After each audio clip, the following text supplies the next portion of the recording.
Hello dear students, welcome back to my channel. तो आज हम डिस्कस करेंगे प्रॉपर्टीज़ ऑफ डिटर्मिनेंट्स। तो हमारा जो फर्स्ट प्रॉपर्टी है, प्रॉपर्टी नंबर 1, लिखो कॉपी में, प्रॉपर्टी नंबर 1। तो फर्स्ट प्रॉपर्टी क्या है आपका, लिखो the value of the determinant, the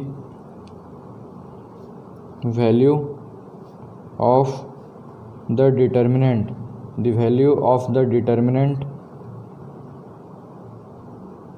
remains unchanged remain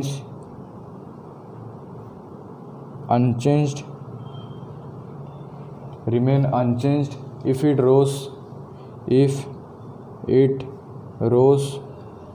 and columns are interchanged। तो क्या लिखा है यहाँ पे, the value of the determinant remains unchanged, the value of the determinant remains unchanged if it rows and columns are interchange. तो इसका मतलब क्या है, देखो सबसे पहले एक डिटर्मिनेंट लेते हैं, ए equal to A1 B1 C1, A2 B2 C2, A3 B3 C3। ये सपोज हमारा एक डिटर्मिनेंट है। तो अगर हम इसका रोज़ को कॉलम में बदल दें, बोलने का मतलब सपोज इसका आप बताओ डिटर्मिनेंट क्या होगा।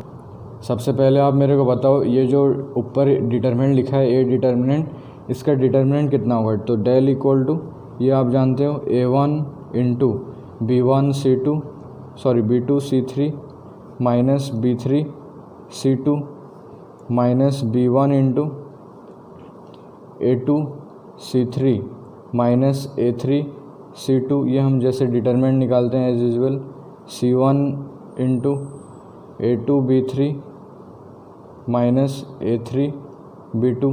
तो ये हमारा डेल निकला डिटर्मिनेंट। उसके बाद यहाँ पे क्या बोला गया है प्रॉपर्टी में, कि अगर आप रोज़ को कॉलम में बदलोगे और कॉलम को रोज़ में बदलोगे तो आपका जो नया डिटर्मिनेंट आएगा वो कुछ चेंजेस नहीं आएगा, सेम ही वैल्यू आएगा।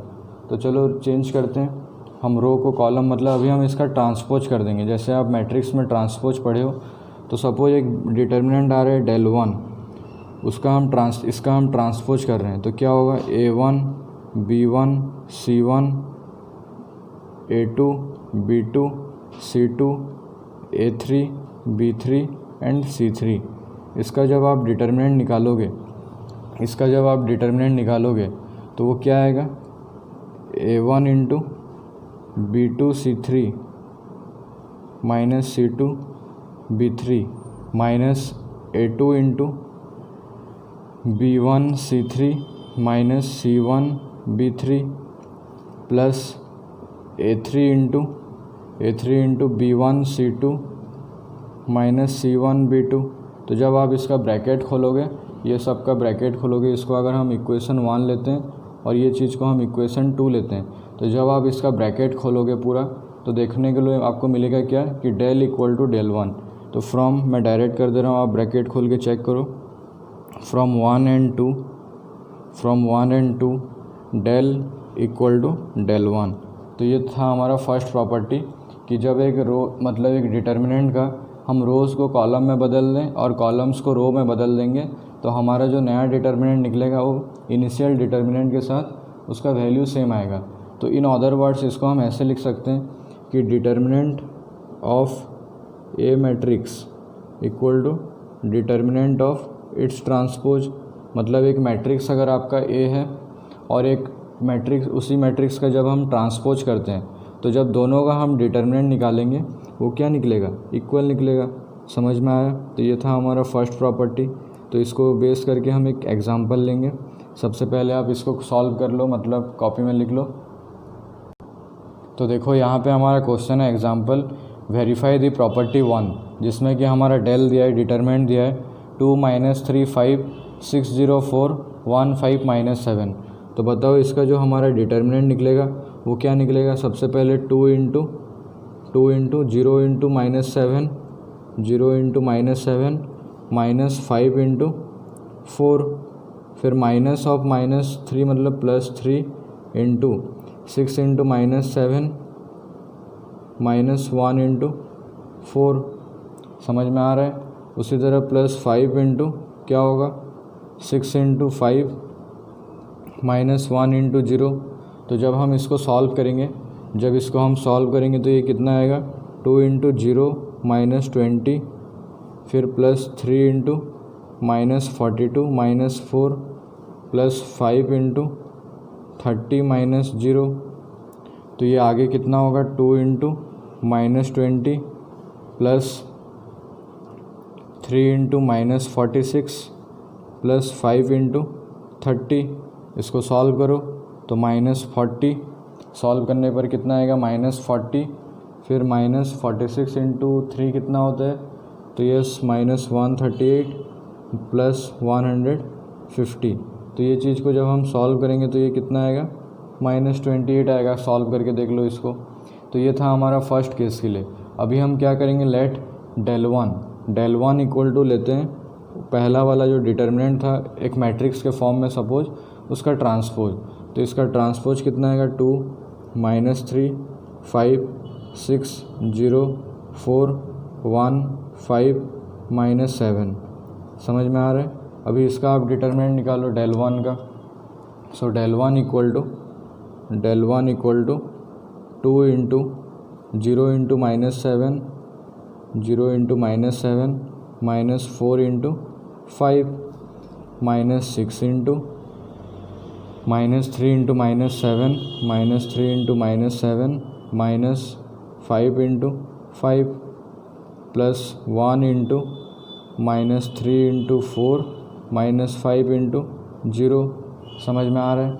अभी इसको जब आप ब्रैकेट खोलोगे तो ये कितना हो जाएगा, तो 2 इंटू 0 माइनस 20, फिर माइनस 6 इंटू 21 माइनस 25, फिर प्लस 1 इंटू माइनस 12 माइनस 0।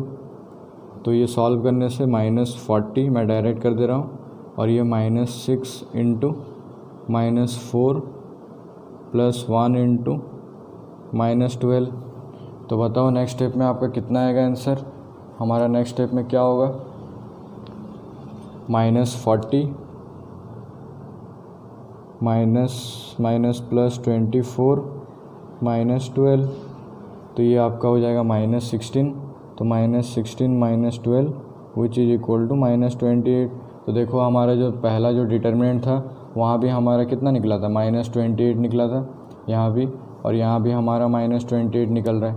तो इससे हमको क्या पता चला कि जब भी एक मैट्रिक्स रहेगा a square matrix for any square matrix A, its determinants and its transpose, मतलब जो हमारा उसका ट्रांसपोज निकलता है उसका भी जब हम डिटर्मिनेंट निकालेंगे तो वो इक्वल रहता है। तो this verifies our first property. तो नेक्स्ट है हमारा property number 2।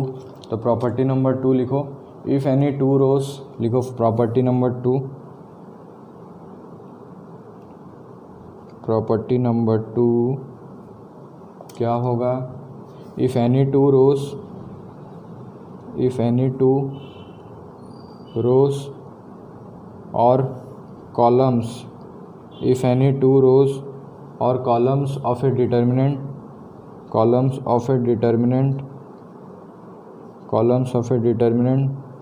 are interchanged,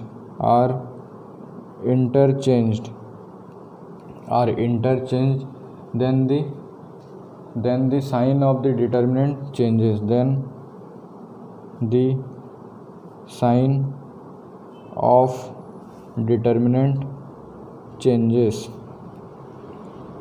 of determinant changes. तो फर्स्ट प्रॉपर्टी में क्या बोला गया था कि वहाँ पे हमारा सारा रोज सारे कॉलम में बदलेंगे और सारे कॉलम सारे रोज में बदलेंगे, पर यहाँ पे सिर्फ 2 बोला गया, if any 2 rows and 2 columns. तो फॉर एग्जांपल इसको हम वेरीफाई करेंगे।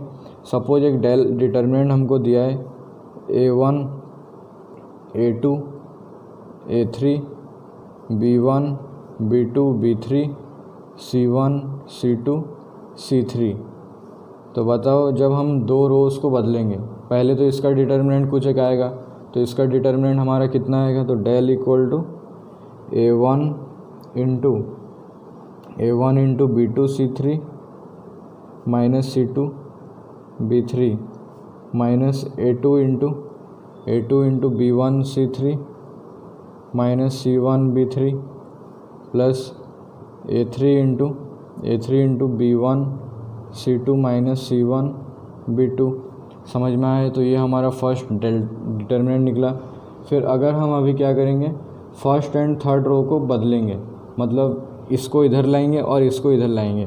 तो यहाँ पे क्या लिखोगे, रो 1 चेंजेस टू रो 3। समझ में आया? मतलब रो 1 का एलिमेंट, रो 1 की जगह में हम रो 3 का एलिमेंट लिखेंगे और रो 3 की जगह में रो 1 का एलिमेंट लिखेंगे। तो जो हमारा नया del 1 निकलेगा वो किस प्रकार होगा, C1 C2 C3 B1 B2 B3 A1 A2 A3। समझ में आया? अभी हम इसका जब डिटर्मिनेंट निकालेंगे del 1 इक्वल टू वो क्या आएगा। अभी तो ये सिंबलिकली मतलब अननोन वेरिएबल के हिसाब से लिए हैं बोल के आपको पता नहीं चल रहा है। इसके बाद हम एक एग्जांपल लेके देखेंगे, ये प्रॉपर्टी को वेरीफाई करेंगे।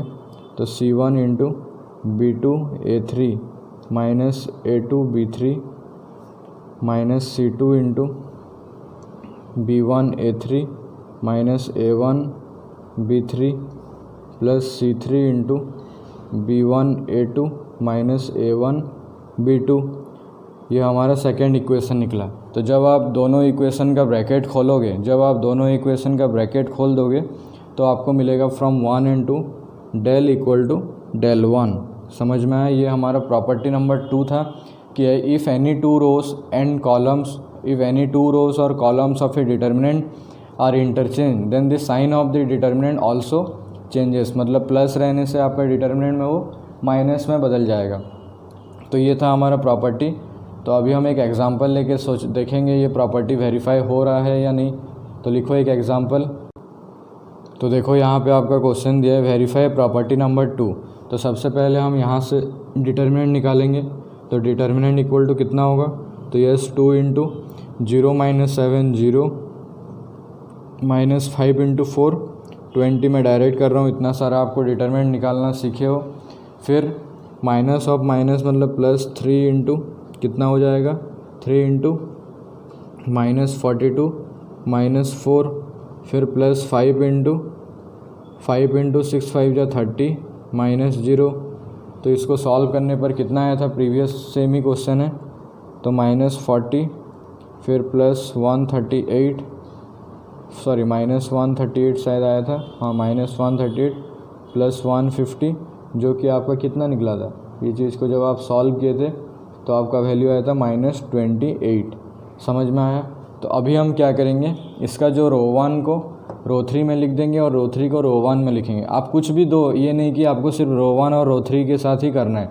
आप कॉलम 1 को कॉलम 2 में लिख दो और कॉलम 2 को कॉलम 1 में लिख दो। मतलब एनी टू रोज, ये नहीं कि आपको रो कर रहे हो एक में कॉलम नहीं, मतलब सेम चीज़, कॉलम इधर उधर कर सकते हो, रो इधर उधर कर सकते हो। तो क्या होता है, जो आपका नया डिटरमिनेंट निकलता है उसका साइन क्या हो जाता है, इंटरचेंज हो जाता है। तो जो यहाँ पे हमारा -28 आया है, जब हम ये जो रो 1 को रो 3 में लिखेंगे और रो 3 को रो 1 में लिखेंगे तो हमारा जो डिटरमिनेंट आएगा उसका वैल्यू सिर्फ 28 आएगा। चलो वेरीफाई करते हैं। तो वेरीफाई करेंगे। अभी हमारा del 1 सपोज लेते हैं, del 1 equal to 1515 minus 7 604 2 minus 3 5। अभी हम इसका डिटरमिनेंट निकालेंगे। तो चलो डिटरमिनेंट निकालो खुद से। तो yes del 1 equal to 1 into 0 into 5 0 minus 3 into 4 तो माइनस माइनस प्लस 12 फिर माइनस 5 इंटू 6 5 जा 30 माइनस 8 प्लस माइनस माइनस हो जाएगा तो minus 7 into 6 into minus 3 minus 18 minus 0। इसको जब आप सॉल्व करोगे तो 1 इंटू 12 होगा, माइनस 30 से 8 गया तो 22 तो 5 इंटू 22 माइनस माइनस प्लस तो प्लस 7 इंटू 18। तो जब हम इसको सॉल्व करेंगे 12 ये हो जाता है 110 फिर 18 7 जा कितना होता है देखो 126 तो प्लस 126। तो जब आप इसको सॉल्व करोगे 110 से जब आप 112 माइनस करोगे तो ये कितना आएगा 110 माइनस 126, तो ये 26 आया प्लस 12, तो जो कि आपका 38 आ रहा है। कुछ थोड़ा सा मिस्टेक हो गया है। तो जब हम इसको सॉल्व करेंगे तो ये कितना आएगा 28 आएगा। समझ में आया? तो यहाँ से हमारा वेरीफाई हो रहा है प्रॉपर्टी नंबर 2। तो फर्स्ट में हमारा डिटरमिनेंट -28 निकला था, अभी हमारा डिटरमिनेंट निकल रहा है 28, तो ये हमारा वेरीफाई हो गया प्रॉपर्टी नंबर 2। थर्ड प्रॉपर्टी हम देखेंगे अभी।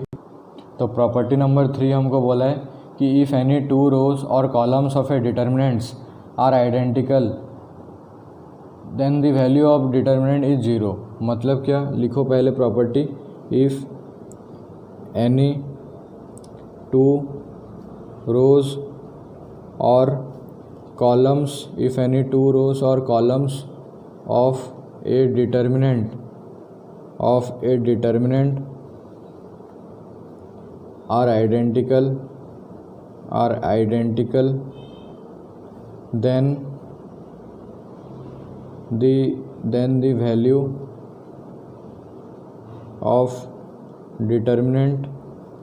the value of determinant is 0। मतलब क्या, जब कोई भी एक डिटरमिनेंट में उसका कोई भी 2 रो या फिर कोई 2 कॉलम इक्वल है, मतलब सारा एलिमेंट सेम है, तो इसको हम क्या बोलेंगे, उसका जो हमारा डिटरमिनेंट निकलेगा वो कितना निकलेगा, 0 निकलेगा। फॉर एग्ज़ाम्पल सपोज एक del 1 दिया है, A1 A2 A3, B1 B2 B3, A1 A2 A3। तो देखो यहाँ पे आप देख सकते हो आपका जो रो 1 है और जो आपका रो 3 है वो क्या है, सेम है, आइडेंटिकल है। तो क्या लिखोगे, आंख बंद करके, मतलब इसको आप एक्सपांड नहीं करके मतलब जो हम डिटरमिनेंट निकालते हैं A1 into this, A2 into this, ये जो करते हैं उसको आप बिना करके डायरेक्ट लिख दोगे del इक्वल टू 0। समझ में आया? मतलब जब भी हमारा कोई 2 रो या फिर कोई 2 कॉलम, अगर ये 2 कॉलम ऐसा आइडेंटिकल रहता है, कोई भी 2, first column second column identical होता, सेकंड या थर्ड होता, या फर्स्ट और थर्ड होता, कोई भी 2 कॉलम या फिर कोई भी 2 रो आपका अगर आइडेंटिकल होता है तो उसका डिटरमिनेंट क्या होगा बच्चे लोग, 0 होगा। समझ में आया? तो वहाँ पे आपको बिना कुछ सोचे समझे सिर्फ 0 बैठा देना है। तो ये था हमारा थर्ड प्रॉपर्टी। एक क्वेश्चन हम कर सकते हैं, del इक्वल टू, सपोज आपको दिया है 3 2 3 2 2 3 3 2 3। जब देखो इसका हमारा कौन सा रो, मतलब क्या इक्वल है, देखो रो 1 और रो 3 हमारा सेम है। तो जब आप इसका डिटरमिनेंट निकालोगे, निकाल के देखो, डिटरमिनेंट निकालेंगे तो 3 इंटू 2 इंटू 3 6 -6, फिर -2 इंटू 3 इंटू 2 कितना होता है 6 -9, फिर +3 इंटू 2 इंटू 2 4 -6, तो ये हो जाएगा 3 इंटू 0 -2 इंटू -3 +3 इंटू -2। तो ये पार्ट तो 0 आ गया, ये पार्ट 0 आ गया। उसके बाद ये कितना हो जाएगा -2 इंटू -3 +6, 3 इंटू -2 -6, तो विच इज़ इक्वल टू 0। तो देखो यहाँ पे हमारा प्रॉपर्टी वेरीफाई हो गया, प्रॉपर्टी नंबर 3। नेक्स्ट हम प्रॉपर्टी नंबर 4 देखेंगे। है हमारा प्रॉपर्टी नंबर 4। तो लिखो प्रॉपर्टी नंबर 4। ये ज़्यादा हार्ड टॉपिक नहीं है डिटरमिनेंट्स, तो इसको आप अच्छे से समझो, मार्क फेजिंग टॉपिक है यहाँ से, तो इसलिए इसको हम स्टूडेंट फ्रेंडली भी बोलते हैं। तो फोर्थ प्रॉपर्टी हमारा है, if each element of a row, if each element of a row or if each element of a row or a column of a determinant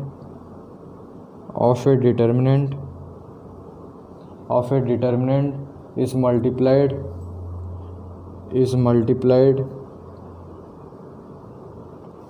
by a constant k, then its value gets multiplied gets multiplied by के। तो इसका मतलब क्या है, suppose एक determinant, मैं property आपको समझा दे रहा हूँ। सपोज ये एक डिटरमिनेंट दिया है, del equal to A1 B1 C1, A2 B2 C2, A3 B3 C3 हुआ। और अगर आपको बोला जाएगा कि आप फर्स्ट रो में एक कांस्टेंट के मल्टीप्लाई करो, तो जो आपका तो इसका हमारा कुछ एक डिटरमिनेंट निकलेगा, डेल इक्वल टू कुछ एक आएगा। समझ में आया? तो अगर मैं अभी बोलूँ आपको कि रो 1 में आप के इंटू रो 1 मल्टीप्लाई करें, मतलब के मल्टीप्लाई करिए, तो आपका जो नया डिटरमिनेंट डेल 1 आएगा वो क्या आएगा, के इंटू A1, के इंटू B1, के इंटू C1, फिर A2 B2 C3, A3 B3 C3, सिर्फ आपको फर्स्ट रो में मल्टीप्लाई करना है। तो जो आपका जो नया डिटरमिनेंट डेल 1 आएगा उसका वैल्यू क्या होगा, तो जो हमारा प्रीवियस डेल था उसके साथ जस्ट आप के इंटू मल्टीप्लाई कर दीजिए। तो जो हमारा न्यू डिटरमिनेंट, मतलब हम यहाँ से के कॉमन ले लेंगे तो बाहर के आ जाएगा, और A1 B1 C1, A2 B2 C3, A2 B2 C2, A3 B3 C3। तो जो ये था हमारा क्या, डेल। समझ में आ रहा है ना? तो जो हमारा फोर्थ प्रॉपर्टी था, क्या बोला गया कि कोई भी रो में या फिर कोई भी कॉलम में अगर हम के मल्टीप्लाई करते हैं तो क्या होगा, जो हमारा नया डिटरमिनेंट आएगा वो के टाइम्स मल्टीप्लाइड हो जाएगा। उसी तरह अगर मैं बोलूँ कि अगर यहाँ पे मैं दो रो में के मल्टीप्लाई करूँगा, मतलब रो 1 में भी के मल्टीप्लाई करूँगा और रो 2 में भी के मल्टीप्लाई करूँगा, तो हमारा जो नया डिटरमिनेंट आएगा वो अभी क्या हो जाएगा, के स्क्वायर इंटू डेल। समझ में आए? जितना बार आप, मतलब जितने रो में आप के मल्टीप्लाई करोगे, मतलब यहाँ पे सपोज के मल्टीप्लाई कर रहे हैं एक कांस्टेंट के, और यहाँ पे एक कांस्टेंट सपोज एम मल्टीप्लाई कर रहे हैं, तो अभी जो हमारा नया डिटरमिनेंट डेल 1 इक्वल टू आएगा वो क्या आएगा, के एम इंटू डेल। मतलब ये दोनों को आप मल्टीप्लाई कर दो और जो प्रीवियस डिटरमिनेंट था उसके साथ मल्टीप्लाई कर दो। समझ में आया ना? तो जो नंबर सपोज, और एक बार देखो, के मल्टीप्लाई सिर्फ R1 में करना है, तो जो नया डिटरमिनेंट डेल 1 इक्वल टू आएगा वो के इंटू डेल आएगा। अगर दो नंबर आप मल्टीप्लाई करोगे तो के एम इंटू डेल आएगा। अगर सेम टाइप का दो नंबर मल्टीप्लाई कर रहे हो तो के स्क्वायर इंटू डेल। 3 में करोगे तो के क्यूब आ जाएगा। फिर अगर यहाँ पे सपोज के एम एन आ गया तो ये जो नया डिटरमिनेंट आएगा वो क्या आएगा, के एम एन डेल। समझ में आया? तो ये था हमारा चौथा नंबर प्रॉपर्टी। तो चलो एक क्वेश्चन सॉल्व करते हैं, इसके रिलेटेड वेरीफाई करते हैं। तो सपोज इवालुएट, क्वेश्चन है इवालुएट 100 to 18 36 134 134, उसके बाद 17 3 6। तो देखो इसको हम बिना एक्सपांड किए कैसे सॉल्व करेंगे। तो बताओ, जब हम हमारा जो फर्स्ट रो है वहाँ से हम कॉमन क्या ले सकते हैं, तो ये 6 कॉमन लेंगे। तो लिखोगे रो 1 चेंजेस टू 1/6 ऑफ रो 1। जो हमारा प्रीवियस प्रॉपर्टी था वहाँ पे आप ऐड कर सकते हो मल्टीप्लाइड और डिवाइडेड। मतलब ये नहीं कि खाली हमको के मल्टीप्लाई करना है, 1/k भी आप मल्टीप्लाई कर सकते हो। तो जब आप रो 1 से 6 कॉमन ले लोगे तो ये जो डेल था, अभी जो हमारा नया डेल 1 आएगा वो क्या आएगा, 1/6 ऑफ 1/6 ऑफ कितना हो जाएगा, यहाँ से 6 कॉमन जाने से 17, फिर 3, फिर 6 6 36, 1 3 4 17 3 6।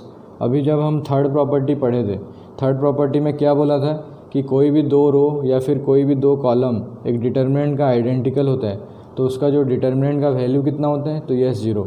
तो देखो यहाँ पे आप लिखोगे क्या, since row 1 equal to row 3 therefore del 1 equal to 1/6 into 0 which is equal to 0।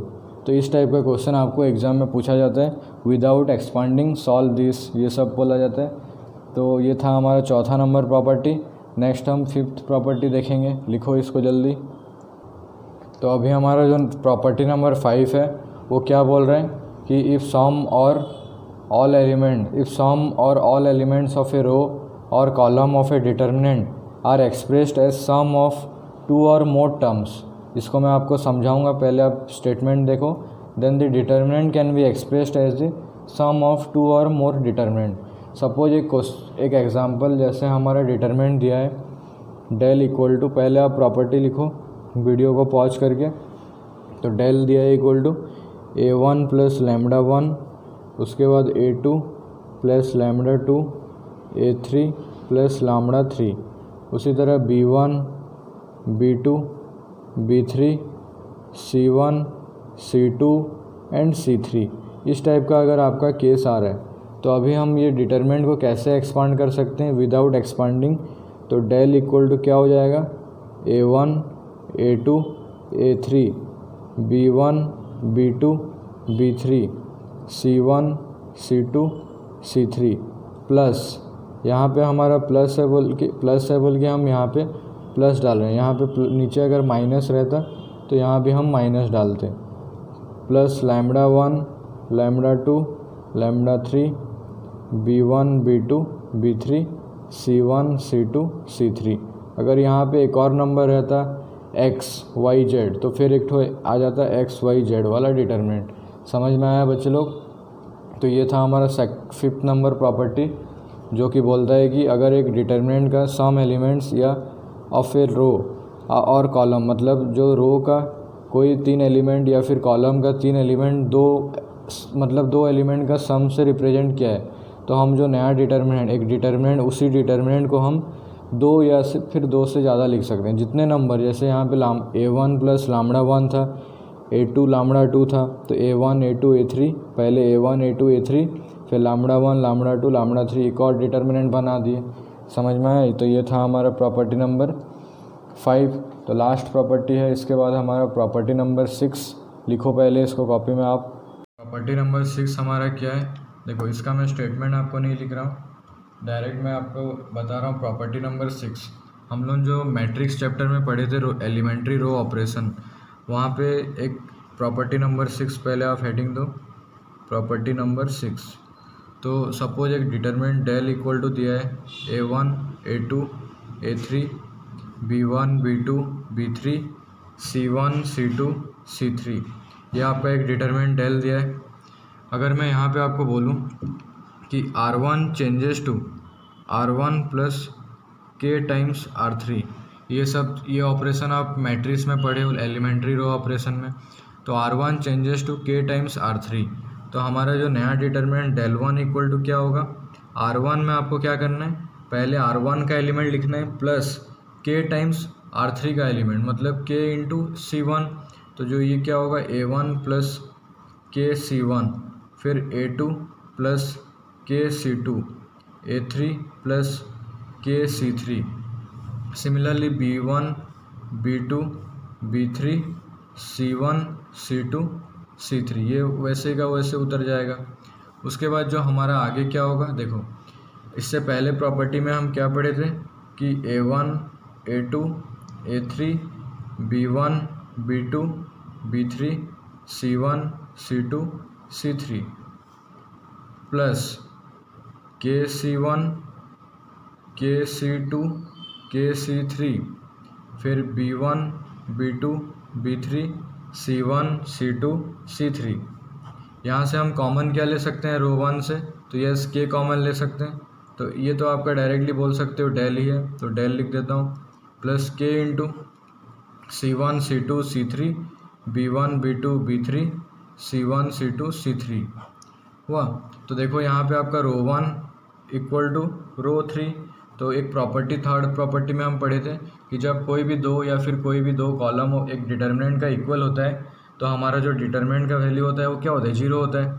तो yes therefore del plus K into 0 which is equal to del, मतलब जो हमारा डेल 1 नया डिटर्मिनेंट निकला था उसका भी आंसर कितना निकला, डेल निकला। तो ये था हमारा प्रॉपर्टी नंबर 6, हेंस वेरीफाइड। समझ में आया बच्चे लोग?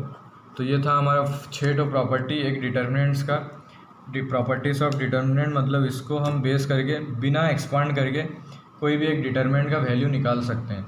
समझ में आया? तो नेक्स्ट अपकमिंग वीडियो में, ये वीडियो आज ख़त्म नहीं हुआ है प्रॉपर्टीज़ ऑफ डिटर्मिनेंट का ये फर्स्ट पार्ट था। तो नेक्स्ट पार्ट में, पार्ट 2 में, प्रॉपर्टीज़ ऑफ डिटर्मिनेंट्स का पार्ट 2 में हम ये 6 प्रॉपर्टी को बेस करके 7-8 क्वेश्चन सॉल्व करेंगे। तो अगर ये वीडियो आपको पसंद आया हो तो अपने दोस्तों के बीच, फ्रेंड सर्किल के बीच में इसको शेयर करो। Thank you very much.